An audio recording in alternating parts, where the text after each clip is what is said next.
thought for this year. If your leaders are merely consistent, they risk rigidity. In changing environments, they can struggle to adapt and may cling to old habits and practices until these practices become counterproductive, distracting them from the more important new work that needs to be done. But just as consistency can become rigidity, agility can become a lack of focus when it isn't tempered by consistency. So it's a combination of consistency and agility that leaders become strategic.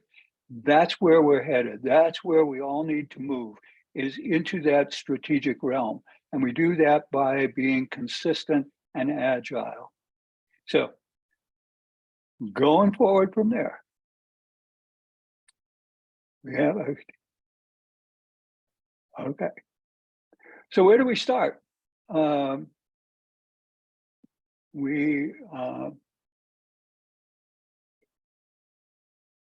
about counting. So where do we start? Well, pick 10 part numbers, and you know those part numbers.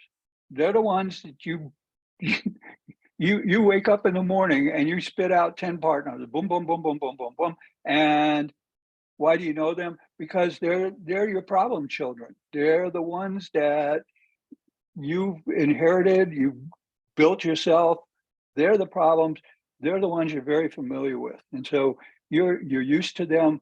And if that's the case, then you're probably transacting them frequently, or they're problematic, and you really need to get to the bottom of what the problem is. So this is a good place to start. If you've got numbers and you don't know the numbers and you don't know what those parts are, it's not a good place to start. Start with what you know, and you know these part numbers. So pick 10. Then the next thing you have to do is you have to pick your first team members. So who are you looking for? You're not looking for someone who is, a gifted auditor or something. You need 2 or 3 people who know how to count and find things in the warehouse or on the shop floor. We're going to talk about warehouse first, and then we'll talk about shop floor second. So you need people that, and you know these people in your crew. You've got the people who come in, they punch in at the clock, they go find their fork truck, they make sure that the battery is charged, and then they're off and running. But all they know is, I've got these pick tickets, I need to move this material, I need to sort this, I need to do this, and that's it. Then you got other people who say, I couldn't find these parts. I'm going to go out and spend a few minutes, I'll find them. And off they go, and they're out looking and finding things. These are the people you want on your cycle count team to get started. The people who know how to go out, find things. They know how to count. They may be your lead person. They may be somebody that isn't even working in the warehouse. You may have some good operators who can do this as well. These are the people you always go to for help. You're walking around looking for something on the shop floor, and and somebody says, "What are you looking for?" Somewhere out here, we've got 6 boxes of this. Oh yeah, they're over there. They're in that other cell. I don't know what they're doing there. I probably should have, told my supervisor. But anyway, yeah, they're over there. Hire that guy or that woman. Turn them into part of your first team. Carve out an hour or 2 for each of them on a daily basis if you can. Less if necessary, but you want an hour, maybe 2, so that they can go and count, and then give them the list of 10 part numbers. Now, why 2? Why 2 people? 2 people working together will get more done than 1 person with twice as much time. If they have any sort of communication skills between the 2 of them, they're going to go out, they're going to get stuff done, and they're going to get it done quickly. They're going to correct each other, push and shove a little bit to get to the head of the line, but they will do a good job, and they'll do a better job if you have a couple of them. And since this is this is relatively new, if you haven't had a cycle count process in a while, this is relatively new. Do it that way. If you've got a cycle count program and it's not working, do it the same way. Get two people, get them out there, get them counting, and let them take those 10 part numbers and ask them to get the correct count. That's all you need to do. Tell me how many we have and where they are, okay? Because you want to know the location as well. So then they go out and they start counting. So cycle counting is the counting of a select list of items every day to make sure we count everything and find the reasons for variance. Current count versus the system. So when we say that, we say, okay, that's great. We got that check. What next? Well, what is success when you're doing cycle counting? Is it hitting the number within the defined tolerance? Because that would be a hit, right? We have hits and we have misses. And that's how we keep score. And so if you count the part and it's within tolerance, that's a hit. If you count the part and it's not within tolerance, then it's a miss. So is that success? Well, the question then becomes, is it right or not? Well, we're within tolerance. Well, who defines the tolerance? And how do we know that that's the right tolerance?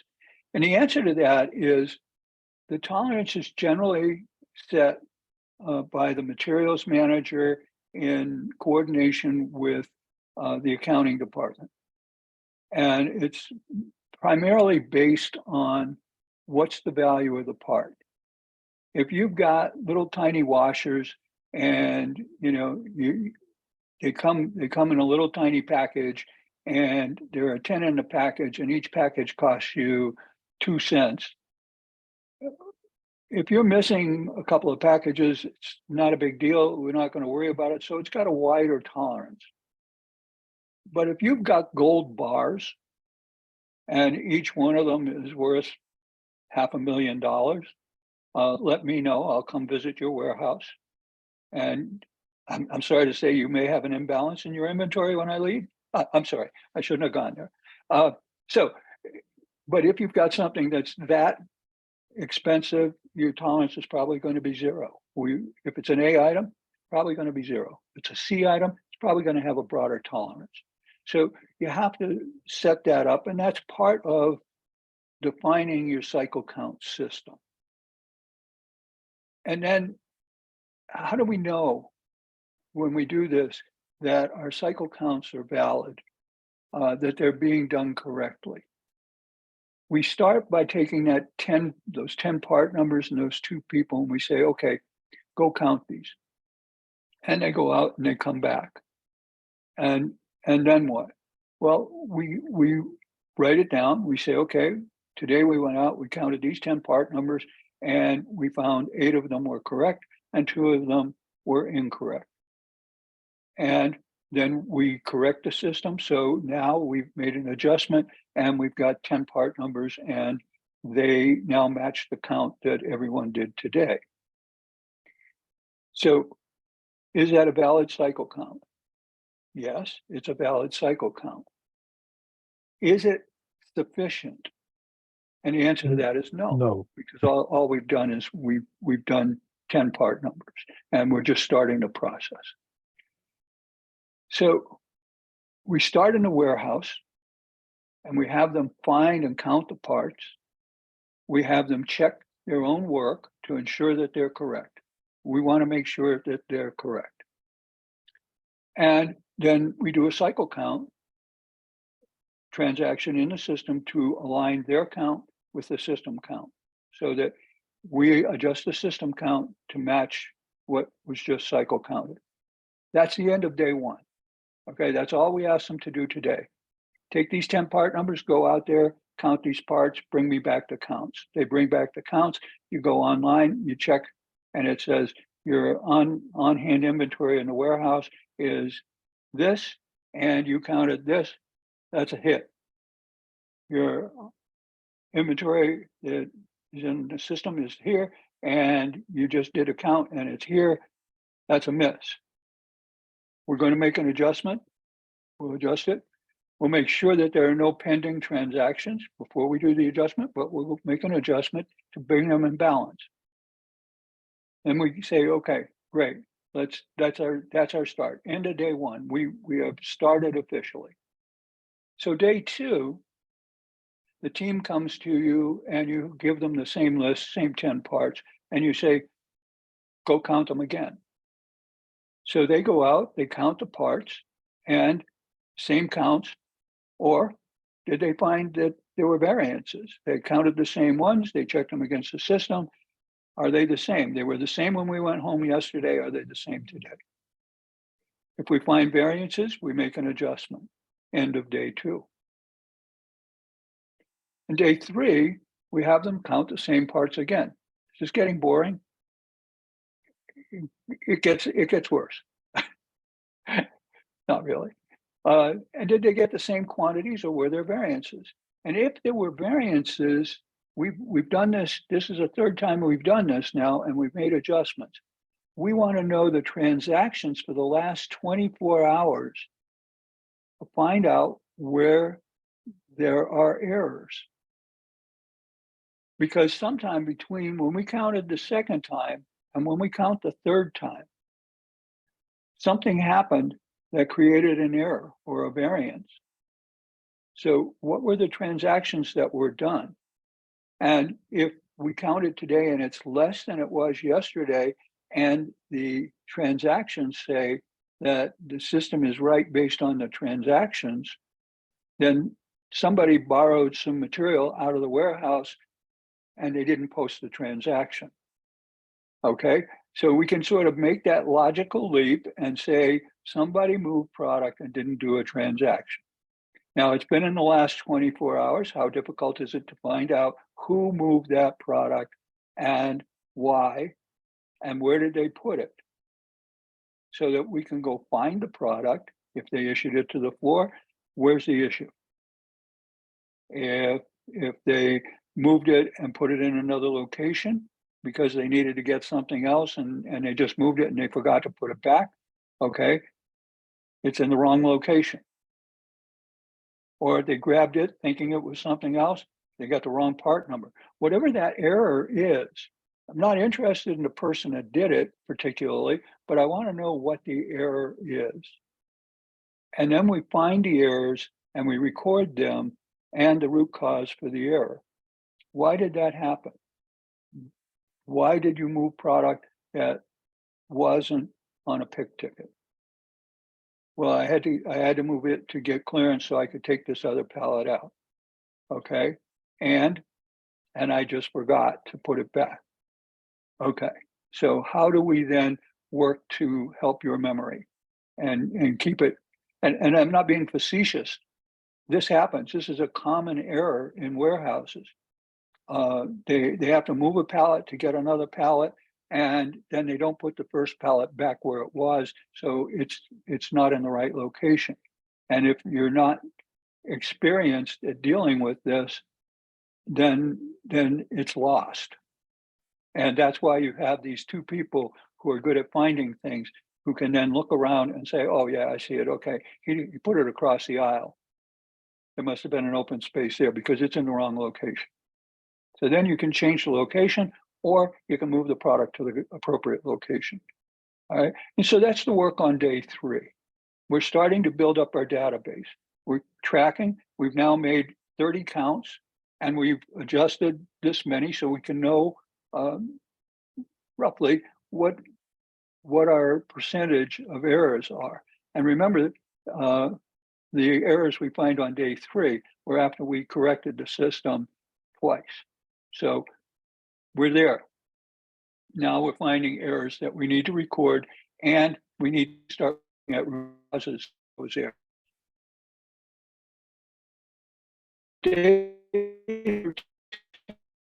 Count the parts and find the errors. Still the same 10 parts. Well, why? These are very frequent These are the parts that have frequent transactions. They're constantly being moved. Multiple people are touching them and moving them. They're going to various cells or various parts of the plant. And so we're seeing a lot of volume. We're doing a lot of transactions. We want to find out quickly how good we are at handling the volume of transactions and the volume of movements. And are we doing that on an almost error-free basis, or are we creating errors daily? And we find that out by counting the same parts for 10 days. And the errors should, by the end of the 10 days, they should almost disappear by the end of that second week. Why? We didn't change the process, but what did we do? We talked to people. We made them aware that we were looking at how well we were doing picking and putting material in stock. And so they've become more conscientious in their work. The stock handler who moved the product or the pallet out of its position so that he could get another pallet and then didn't move it back, he's learned that lesson. He's not going to make that same mistake, at least not for a while. And the others working around him are going, I don't want that kind of highlight in my life, so I'll mind my business and do it right. And so we see that it starts getting better even at that point. It starts getting better because people are looking. And when they find things that are wrong, they're more likely to point them out and say, hey, I got this and it's not there. How do we fix that? Because they're starting to take interest and they're starting to be involved. So we've started the process. It's not formalized, it's not done, but we've started the process. We take the information that we're gathering and we start to look at what we see. Okay, that makes no sense to you. It really is sensible. We look out and we see things, but we don't understand exactly what it is we're seeing. We know that there are errors, but where are they occurring? Are they occurring at the picking? Are they occurring at the putting? Are they occurring during the next, transitions? Are we writing information down by hand? Are we using scanners, but the labels aren't 100% legible, and we're using that little keypad on the back of the scanner to do the data entry? Where are the errors occurring, and what type of errors are they? Are they mistaken numbers, mistaken locations? Are they the wrong count, the wrong number of units? And how many of these are A's, how many are B's, and how many are C's? Do we already have them categorized as A's, B's, and C's? Now, someone had asked the question, how do we know how to do the categorization? Well, the basic categorization, we look at all of the part numbers and our annual usage for that part number and the current cost in the system for that part number. So you need those three elements of data: the part number, the volume that you're using per year of the parts, and the cost per unit. And with that, you multiply the cost per unit times the volume for the year, and you put that in the fourth column of your spreadsheet. And then you sort by the highest number of dollars to the lowest number of dollars. And you go down and you look at what's the total number of dollars. And you then look to see, okay, approximately 20%. So let's say you had 1,000 part numbers and you sort it out and you look at the top dollars and you say, okay, I got these parts and I'm looking for 20%. I go down, and so I have 200 part numbers and I say, okay, that's 20% of my 1,000 part numbers. Those are going to be my A items, the top 20%. Then I say, okay, what about the Bs? Well, the Bs are the next 30 part, or the next 300 part numbers, 30%. And I draw the line there, and they're Bs. And then everything below that is a C. Okay. Now that's where we start. But then we can adjust that, because we've got these items down here, and they're C items. They're not very expensive, and we don't use that many of them, but we can't ship product without them. And so they're critical to our process. Whoops, we move those up and make those part of the A group. Okay. We've got this A, and yeah, it looks like it's a lot of money, but it really, we only use these every now and then, and they, they're in a single box, and it's, we've got it on a pedestal so it can't get lost and nobody can steal it. Do we need it as an A, or can we make it something else? And so we can make these judgment calls and do that, and adjust the what's in an A, what's in a B, what's in a C. But what we're really looking for here, where are the weaknesses in your system? Where are errors coming in? And we want to find that. And we find that by knowing how that error occurred, where it occurred. And then we need to know, is it human error? Is it a system error? Is it the tools that we've given them and the process that we've given them that's leading to these errors? And then the counts, is it a matter of not being able to count the parts appropriately, or is it misidentification? We think we've got part A, but we've actually got part B, and we don't know the difference. Are we handwriting information and then doing it manually? Those are common sources of errors. Are they part of our problem, or are we're beyond that? We've got some other things going on. Day 11 and beyond, we create a second list of part numbers, and we repeat the process. We do it with 10 more part numbers, and we find the errors, and we correct the system, and we repeat, we collect the information, and we create a third list. So now we've got 30 part numbers, and we repeat. We do the same thing. We count it, we update it, we correct it, and we find the errors, and we collect the data. And then we review the data and define the changes that need to be made to keep those errors from happening. What's our number one error in the volume of errors? Not the volume of parts affected, but just the volume of errors. How often is this happening?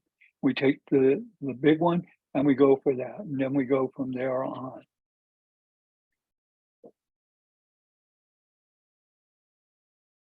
Okay, Knox makes the point, with supply chain shortages, you might want to factor the ability to replace the particular part in your ABC. Yeah, absolutely. If you've got a shortage on a part, you want to escalate that or elevate that up to an A item, and keep it close, because you're going to be running tight on it anyway. You don't want to have mistakes pop up and surprise you. So keep those errors close. Good point, Knox. Thank you.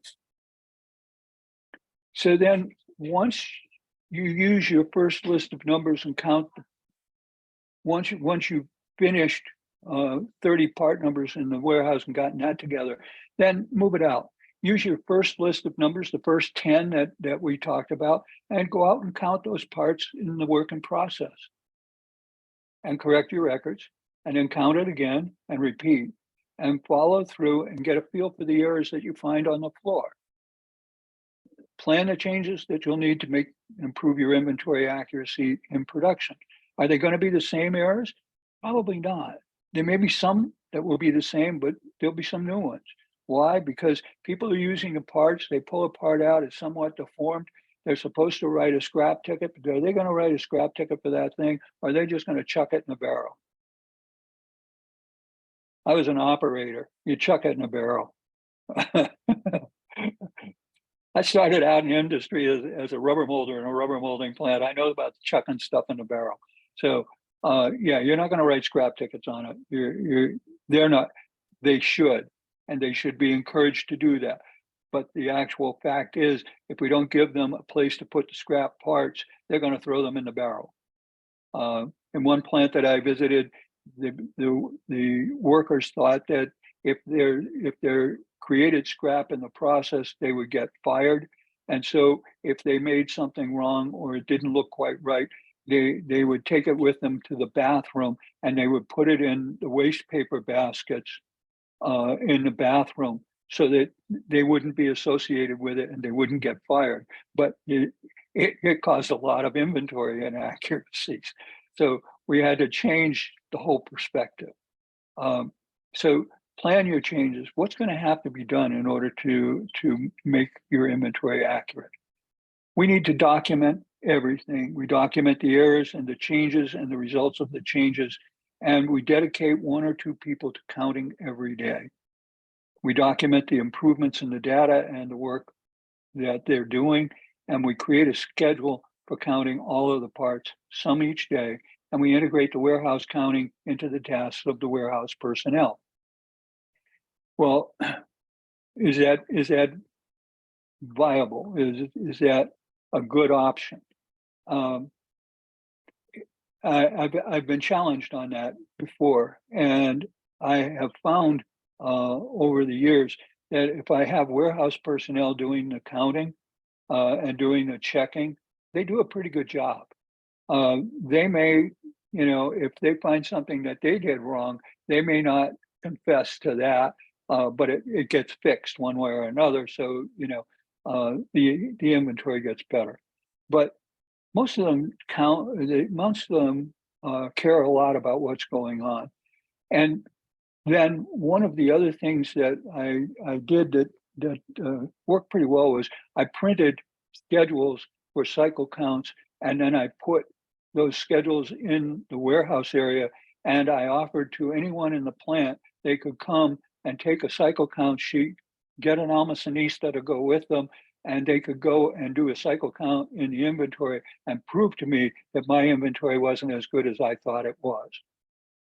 I got a lot of people from production and from quality and from accounting going out and doing my cycle counts for me. In the end, they believed that it was okay. We're doing okay. So we need to fix the process, not the symptom. If we go out and fire somebody because they made a mistake, we haven't fixed the problem. We may have gotten rid of one symptom, but we need to work on root causes and fix those. Before I go to the ideas and questions that came from, I guess this is the same list. Yeah. There's a great question here. What is the time frame to be accepted being cycle counting above target to avoid the annual physical inventory? That's a real tough one. I've been successful in doing that in a couple of different businesses, but what you end up having to do is you do the cycle counting process, and you, over time, you demonstrate how it's working. And then you have to find ways of testing that. And so in one company, we came up with 5 tests. We counted 0 locations. So if it was an empty location, was it on the 0 location list? And if it was on the 0 location list, was it empty? And so you can do that walking through. That's a real quick and easy one. Then we took all of the A items and went out and cycle counted all of the A items in 1 or 2 days. Not impossible, a little difficult, but it's a good test. And were they above 98%? And then we did random part numbers, and we went out and counted random part numbers. We had the system generate the part numbers so that we didn't have an impact, accounting didn't have an impact. We just wrote a program that would randomize the part numbers, and then we picked off, however many they wanted to see in a random count, and we would go and count those. And then we'd go back and we do the A items again, and then we do the test with the empty locations. Now, we wouldn't do all of these at the same time. We do one a month over a 5-month period, or one every other month over a 10-month period. And then at that point, they were able to sell management on the idea that our cycle counts were working and that our inventory was accurate enough that we could avoid an annual physical inventory. The truth of the matter is, statistically, if your inventory accuracy based on cycle count is above 91 or 92%, you're probably going to destroy the integrity of your inventory by doing a physical inventory. But I've been through this several times, and you've heard my rant, so I don't need to go there again. I've helped you with how to calculate your ABC classes. How can I identify a trend in cycle count errors to improve the warehouse process? We're going to talk about that next time. Okay, so that will be a next time kind of thing, and that's my teaser. Well, that's my teaser for getting you all to come back.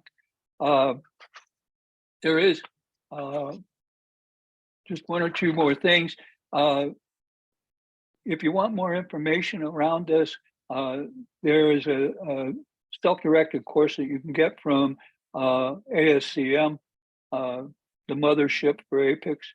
And so you just go to ascm.org, Foundations of Supply Chain Management. The Inventory Replenishment Management course has information on how to do cycle counts and all of that. It's a self-directed course on how to manage inventory, and you can purchase it directly from ASCM for about $150. We're going to be offering classes through the chapter, so if you're interested, you can contact Deanna, and she will help you with that. Also, in your slides, you've got this certification and certificate and endorsement and the Foundations of Supply Chain Management, all different levels of educational materials, all available currently. And look at this, see which ones fit your needs, and then plan to take this on. A great time. It's the summer. You're going to go on vacation. Nothing like taking a few thousand pages of reading and some online educational materials with you. And instead of swimming at the beach, I'm sorry, I pitched that argument wrong. Okay, come back next month and we'll talk about it. I'll try and get that argument cleaned up. Thank you. Hope it was worthwhile. Look forward to your comments.